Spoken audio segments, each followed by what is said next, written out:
The NASCAR Craftsman Truck Series race is officially concluded from the Milwaukee Mile, and we see Grant Enfinger put up a dominant victory and win at the Milwaukee Mile. What's going on, guys? It's Daniel, and welcome back to our video. I just got done watching NASCAR Cup Series race in Milwaukee Mile. The Clean Harbors 175. We have quite a bit to talk about from this race. Let's go and talk about it. So this obviously was the first race at the Milwaukee Mile for the Truck Series since 2009 when Ron Hornaday Jr., who dominated that year and won that championship, that was the last time, of course, we saw this series come here. So at the start of the race, Grant Enfinger started on the inside. I believe Nick Sanchez started on the outside, and Grant Enfinger put up a dominating clinic. The first caution race came out lap number 11 for Josh Blicky. Obviously, early in the race, he did have Ty Majeski come down the road to serve a penalty and would basically almost go a lap down, was able to stay on the lead lap because of the Josh Blicky crash. They were able to continue going, though, and went back racing. Grant Enfinger would dominate. Nick Sanchez tried to make a run, but Grant Enfinger pulled away. He would come off the corner and win stage number 1. Then all the pit stops would end up happening. Grant Enfinger did lose a couple positions on pit road. Corey Heim actually also won the race off of pit road. It would restart with the race lead. Then we have another early caution on the restart, stage number 2, when Gray Van Alst basically had the throttle hung on him, which was really, really unfortunate. Unfortunately, Brad Press had nowhere to go as well, and he hit the outside wall, bringing the caution out. I think Gray Van Alst also, after that, went to check on Brad Press and make sure he was okay. After that ended up happening, we went back racing. We saw a really long green flag run, and it came down to stage 2 between Corey Heim and Grant Enfinger. Grant Enfinger and Corey Heim put on a really, really good battle for 20 to 30 laps. Corey Heim was trying to hang on to the lead, and Grant Enfinger was trying to get to the inside and get to the outside. And with about 20 or 25 laps to go in stage number 2, Grant Enfinger was able to pass Corey Heim for the lead and would continue his domination and would come off the final corner and win stage number 2. Then we got to stage number 3, and he actually all came down pit road as well. And we basically saw Grant Enfinger lose 3 or 4 positions, and Christian Eckes and Carlos Hocebar were the first 2 trucks came off pit road. Corey Heim dropped about 5th or 6th, and basically Carson Hocebar and Christian Eckes would be on the front row. So then on the restart, Carson Hocebar got a really, really great run and was able to pass Christian Eckes for the race lead and would dominate early. And then at the first caution of stage 3 would come out when Spencer Boyd would just spin on his own. A really bad day for Young's Motorsports. He just lost it, got really loose in the corner, and ended up spinning out, bringing the caution out.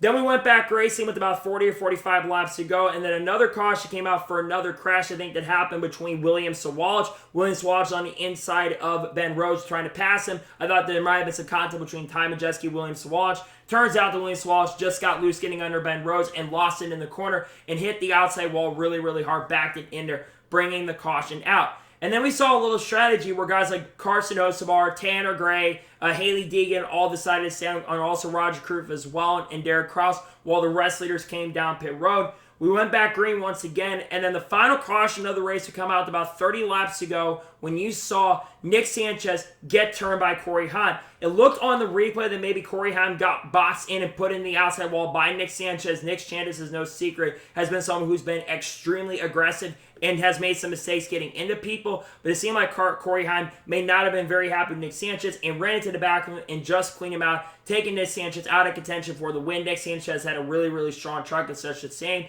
It's really just a shame, unfortunately, that ended up happening. Nonetheless, it happened. And that would be the final caution of this race. So at this point, you had Grant Enfinger, Christian Eckes, who were the farthest up front of those guys who were basically needing to go up front on the newer tires. And you also had Carson Hocebar and Derek Kraus on the front row on the restart. Carson Hocebar got a really, really strong restart and was able to clear for the race lead, but you had Derek Kraus in second position. Meanwhile, Grant Enfinger also got a really, really strong restart and definitely was able to pass Derek Kraus at around 30 laps to go in the race.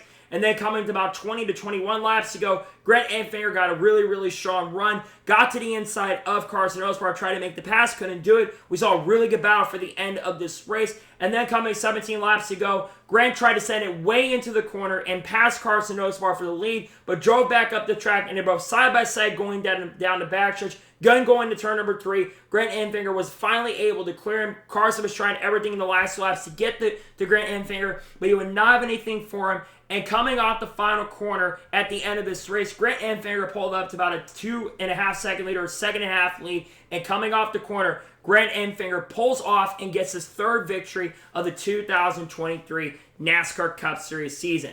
A massive, massive dub for Grant Enfinger. Obviously, it was announced this week that GMS Racing is going to be shutting down at the end of the year. This is really, really big for this team. And I look at Grant Enfinger to be someone, if he makes the Championship 4, you need to watch out. Grant Enfinger is really, really good at tracks like this. He obviously did win a Gateway earlier this year, which is a track that's very similar to Phoenix, and also Milwaukee's a 1 mile track that's very similar to Phoenix. Really great day. Grant Enfinger absolutely deserved to win, in my opinion. He had the best truck all day and earned the win. He did have to come from his adversity. It was hard to pass for sure, but he was one of the few trucks that really could pass out on the racetrack. And nonetheless, a massive day for Grant Enfinger. A big statement day for him. He dominated, won all 3 stages. His first sweep, I think he's had in a very, very long time. So great day for Grant Enfinger. Nonetheless, massive congratulations to him on picking up the victory. So now we're going to take a look at the race results. I'll give you my score and thoughts on today's race. So Grant Enfinger picks up the victory. Carson Osbar finished second. A very good run for Carson Osbar today. He didn't have as good as truck as Grant Enfinger, but he ran top 5 pretty much all day long. A really good day, and Carson Osbar is 56 points above the cutoff line. Pretty much, unless he has a major catastrophe and doesn't make it through the first few laps in 2 weeks at Kansas, Carson Osbar is going to likely make it his 56 points above. A really good day for Carson Osbar in second. Christian Eckes finishes third. Another really good day for Christian Eckes. I've been saying he's been hit or miss these last 5 or 6 weeks, or really throughout the year, but he's been really consistent in the last 2 races, and he finished third. Great run for him. Corey Hine finished fourth. I think he had a top 3 truck. Unfortunately, didn't have anything at the end to catch Grant Enfinger, but nonetheless, a really good day for Corey Hine. And by the way, because he was so many points ahead, he's also locked in, and so is Christian Eckes. Both those guys are locked into the next round. So congratulations to both those guys on making it into the next round. Matt Crafton finished 5th. A statement race for Matt Crafton, in my opinion. Because Matt Crafton's really, until the last 2 weeks, had not been running really, really good. I think he's on a 3 or 4 consecutive top 10 streak. So a really good day for Matt Crafton in 5th. And likely went from maybe needing to win a race at this point to being above the cutoff line, 9 points above. Great day for Matt Crafton in 5th. Chase Purdy finished 6th. A really good day for Chase Purdy, in my opinion. Ran top 10 pretty much all day long. One of his better runs of the year so far this year. Great run for Chase Purdy in 6th place. Ty Majeski finished 7th. It was kind of an up and down day for Ty Majeski. I really think he could have had something for Grant Enfinger if he didn't have really big issues on pit road. He was caught behind on pit road, unfortunately. Got stuck behind trucks. Never got a chance to get up front. Did have a bad restart that cost him a shot, but nonetheless, still a solid day for Majeski. All things considered, he finishes in 7th. Derek Kraus finished 8th. He was really, really good today, in my opinion. Probably got a 5th to 6th place truck. Didn't have a truck that could win, but he qualified really, really poorly. So to go from 25th to 8th and run top 5 near the end of the race is really, really impressive. Jake Garcia finished 9th. A decent day for him, all things considered. Jake Garcia was really, really good at points. Strong in the beginning, but he does cover finishing 9th. And Bailey Curry gets a very solid top 10 finish. Great run for Bailey Curry in 10th place. Tanner Gray finished 11th, stay out near the end of the race, try to get a little strategy into play. Not a bad run for Tanner Gray in 11th. It was especially was in the top 10, but he does finish 11th. Solid run for him. Zane Smith finished 12th. A little bit of a disappointing day for Zane Smith, but he's in a pretty good position going into Kansas. Just can't crash out at this point. Can't have a disastrous day. It's been an up and down year for that team. Nonetheless, he does finish in 12th. Could have been better, but it could have also been worse. Taylor Gray finishes 13th. Decent run for him. Not a great day. He was really fast in qualifying. Faded throughout the day. Got stuck behind a lot of trucks. And unfortunately finished 13th. Raj Crew finished 14th. Decent run for him. Dean Thompson finishes in 15th. Ben Rhodes finishes 16th. A little bit disappointing day for Ben Rhodes. He actually had a speeding penalty on the last pit stops they had that cost him a shot at a good run. He finishes in 16th. Colby Hour finished 17th. Connor Jones finished 18th. One of his better runs in the truck series. Have been hard on Connor Jones, but good to see him finish in the top 18. Brett Holmes finishes 19th, and Tyler Anchor finished 20th. Lawson Sound finished 21st. Haley Deegan finished 22nd. She was really fast in the beginning of this race. Unfortunately for Haley Deegan, she just faded throughout the day. Went a lap down. She did slightly recover, stayed out in one of the late restarts. Unfortunately, never had a chance to be up front. It's been not a great year for her, unfortunately, and she sadly does finish in 22nd. Shane Haggerani finishes in 23rd. Basically made his debut. A little bit of a disappointing run, in my opinion, for Sean, but it's not a big surprise. I wasn't expecting much from Sean and didn't do much today. He finished 23rd. Nick Sanchez finished 24th. A really big shame for Nick Sanchez. I think Nick Sanchez honestly had a truck that easily could have won this race. Is really good at the end of that thing and was up front. Unfortunately for him, got turned by Corey Heim, and that cost him a shot at a chance. And basically now is really not far above. He was going to be in a really good position to almost be advanced at this point, or going to be in a good position, not worrying about points as much. But now he's going to be going into Kansas in 2 weeks, needing to have a good run. He finished 24th. Matt Mills finished 25th. A little disappointed considering he did finish in the top 5 at Richmond a couple weeks ago. Really big shame for Matt Mills, who I thought was going to run good today. He sadly finished in 25th. William Sawash finished 26th. And before wrecking, he had a top 5 truck. He was really, really good today. But unfortunately, that crash took him out of contention. He finished 26th. Matt DiBenedetto finished 27th. Really big disappointment for Matt DiBenedetto, and really big surprise considering the fact that there'd be a lot of people in the garage that said that Matt DiBenedetto had one of the top 4 or 5 trucks. He was really good in practice yesterday, struggled in qualifying, and the truck was just not good in the race. Sadly, he finished 27th. He's now in a must-win situation going to Kansas, which he was fast at Kansas last time we were there, so maybe, just maybe, we'll see Matt DiBenedetto have a good run at Kansas and maybe go out and win. Daniel Dye finished 28th, really disappointing considering he qualified very, very well today. I thought Daniel Dye was at least going to attempt for top 15, and it never went delivered. He finished 28th. Tyler Hill finished 29th. Stuart Friesen finished 30th. Just another disappointing run for the 52 team. They have been struggling these last 4 or 5 weeks. It's been not good for this team. They were in playoff contention. They didn't make the playoffs, of course. He sadly finished 30th. Derek Lemke finishes in 31st. Spencer Boyd finished 32nd. Josh Reun finished 33rd. Gray Van Alst finished 34th. Finishing 35th is Brad Perez. And finishing last in 36th is Josh Bilicki. So now we're talking about the overall race as a whole, and I'll give you my score of today's race. Honestly, this race was decent.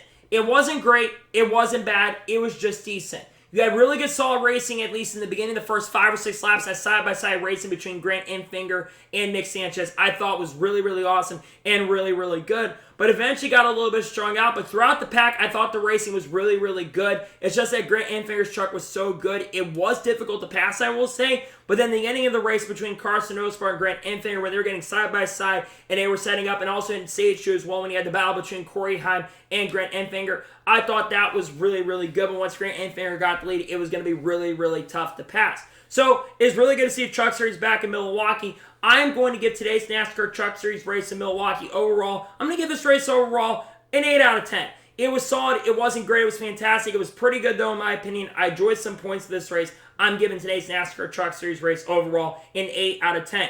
You're sometimes going to have races where guys are just dominant. Again, there were points where this race definitely was enjoyable for sure. There's points it was definitely boring, and sometimes that's going to happen in these truck races. But nonetheless, I think it was a pretty good race in my opinion, all things considered. So, that is good for today's NASCAR Truck Series race view from the Milwaukee Mile. I want to thank you guys for watching. Please like, subscribe to the channel, notifications on, so you know if I win a video, it does go live on my channel.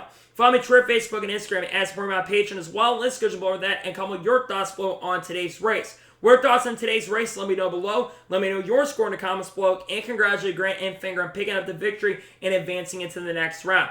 Let me know your thoughts in the comments below. Tomorrow on the channel, we have NASCAR news. We're discussing news over the last couple days. Then we're also going to be doing the NASCAR Xfinity Series race fix from Darlington. Then on Tuesday, we'll have NASCAR Cup Series playoff predictions dropping on the channel. And then on Wednesday, we'll have another NASCAR news video dropping on the channel as well. And then on Thursday, we are going to have race fix for the Southern 500 as well. Got a lot of great content on the channel. I can't wait for you guys to check it out.